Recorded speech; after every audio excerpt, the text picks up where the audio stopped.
what's cool? Hindsight. You also know what sucks? Hindsight. Here's an example.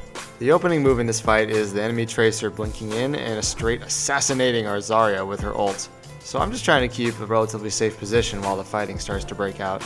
I've got ult ready to go and I'm ready to use it, but only if I feel it would swing the fight in our favor. We seem to be hanging in there, but a Bastion of all things sets himself up in the main path and surprises me before I can get to safety.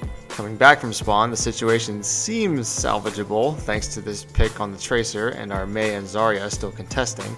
I'm thinking the ult I died with combined with Mei's ability to stall will allow us to clench this hold. But the Transcendence failed to save Zarya in time. So it's a 2v4 situation that the rest of my team doesn't seem willing to try contesting. Only through the amazing powers of hindsight was I able to determine that holding onto my ult during the first fight was a mistake. I'm sure that if I had made that call though, I immediately would have regretted it, reason being that some team wiping enemy ults would be on the way shortly thereafter. So I'm starting to come full circle on that whole always use Transcendence as a counter ult no matter what mentality. But if you stick with this character long enough, you'll truly begin to recognize when your decision making was on point despite the end result of a situation for your team being a loss. Take here for example. Tracer sticks and kills Mei and puts both of my tanks at critical health. So I think I should ult to salvage this situation. But pretty much at the exact moment I hit Q, Ryan gets pulled out of my healing range by a hog, and Winston jumped away right into Bastion's line of sight. Those were two displacements, voluntary or otherwise, that I couldn't have reasonably predicted. So even though the ult ended up going to waste, I still know it was the right call. Every situation where you use Transcendence, yet your team still comes out on the losing end, it's worth examining. Just use your rational judgment to determine whether or not you lost because of factors out of your control. Here's another case of some amazingly bad luck, but this one in particular is so unlikely and absurd, it actually makes me laugh. I'm on critical health, so I decide to retreat into this room for a full health pack. No one seems to be pursuing me, but just as I'm about to grab the health, I protect you. What? Just amazing. I can't even be mad. Watch the replay from the kill cam. The enemy Reinhardt connects with a charge on our Winston that should have just hit the doorway, or at the very least the chairs to the left, but he was actually thrown off trajectory by the Primal Rage melee attack that I guess somehow connected at the same time as the charge, allowing the Rein to angle his charge so deep that I died just by being grazed next to him. Like, how did... why... Whatever, we managed to hold. I feel like I have to force myself to include positive moments in these videos sometimes. I guess I just have a tendency to be overly critical of myself. But it really is okay to still feel good about a decision even when luck is blatantly involved. When this fight starts on the museum phase, their hog has a good chance of sniping me. So I ult to salvage the push attempt, and end up getting very lucky by saving our hog from a dragon strike while he was immobilized. Progress is still stalled though, and the Genji and I retreat into this room for safety, and I assume he's going all the way through the other side to start disrupting their defense, but he doesn't fully commit to the flank, and so I retreat with him. At first I didn't understand why he wouldn't just go for it. I was prepared to back him up.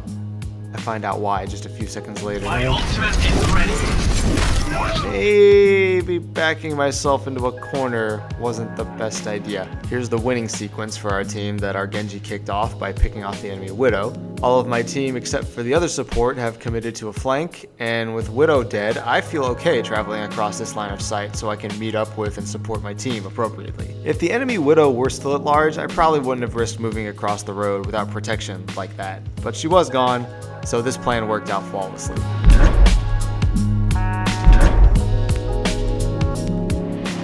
Like a Transcendence that heals absolutely zero damage to kick off a set. I used it in response to a Graviton only to discover that it didn't catch any teammates in the first place. I was healing nobody. In my defense though, I saw a critical ally health indicator appear to be directly in the area where it got dropped. Just turned out to be a depth perception illusion. The Graviton was actually much further away from my team's Reaper. Moral of the story, don't assume anything for sure unless you see it clearly with your own two eyes. God, I don't even know what to say. I feel like this gameplay was recorded by a completely different person. Why would I chase after this Winston by myself like this? He had 2 shields, a Harmony Orb, and support from 3 other teammates. I can only assume I was already committing to using my ult the moment I started getting attacked, but to what end? After Trance ends, I get exactly what I deserve, a Graviton Dragon Strike combo that would have been an infinitely better use of my ultimate. Seriously, if you ever catch the guy who temporarily took over my brain for these 30 seconds, let me know so I can prevent him from ever coming back. In my last video I used my ult to try to save a Roadhog, but between Hog being such a massive target, multiple enemies focusing him at once, and being debuffed by Discord, my 300 healing per second actually couldn't keep up. I'm using this knowledge to my advantage now. Here the enemy Hog is getting healed by a trance, but I say, screw it, I've got a team who are going to try shooting the crap out of him anyway, and sure enough, Discord combined with sustained team damage is enough to outrace the healing.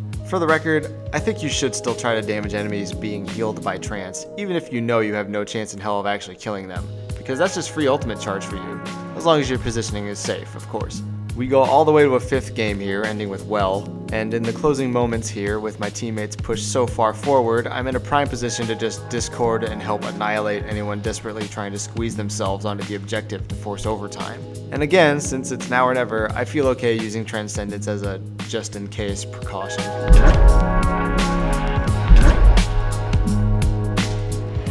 And we're going back to Numbani. Sorry about that. But I'm one match away from hitting master rank, so hey, I gotta treat it right. In this push for the last point, we get enough picks for me to believe that this could be the winning push, so I ult just to make sure our Ryan survives while he tries to clean up everyone he just knocked down.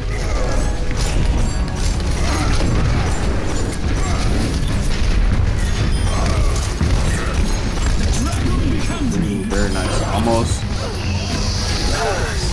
The shadow of doubt. Good job.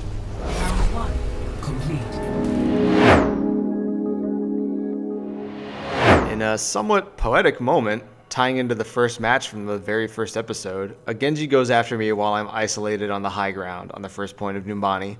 I've learned my lesson though, and immediately drop off high ground towards safety. In hindsight though, I'm fortunate that he didn't pursue me into this room, because then it would have been a truly one-on-one fight with no support. I could have moved toward my Reinhardt instead, but I was below 100 health and he was in the middle of a close range brawl, so I chose the path that ensured my immediate survival, just at the risk of having to take the Genji head on right afterwards. Our defense does get pushed all the way back to the museum phase, but this last fight went really well. I now feel like I have a complete understanding of when to use Transcendence in situations that don't involve directly countering other ultimates. We're in overtime, my team has the player advantage, and I see 3 critical health bars. Just do it for peace of mind. There you go. Tranquility. See someone take it now. Yeah, good enough. GG guys. We just. Woo.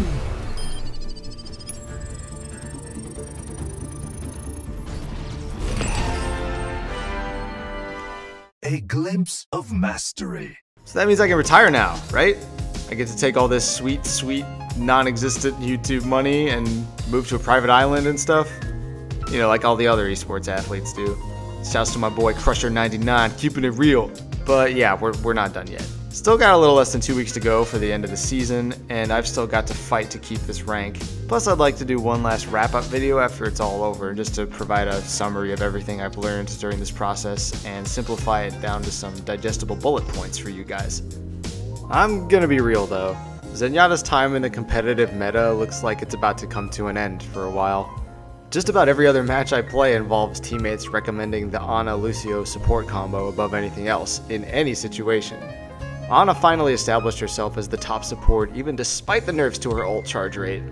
Plus we've got Sombra coming in Season 3, and while it's still too early to tell whether or not she'll be a staple in the meta, her ability to straight up disable Zen's ability to apply his orbs is pretty devastating. So I'm already thinking hard about which heroes I'm going to play in Season 3, because as much as I love Zen, his future is looking pretty bleak.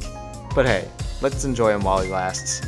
We must see this through to the end.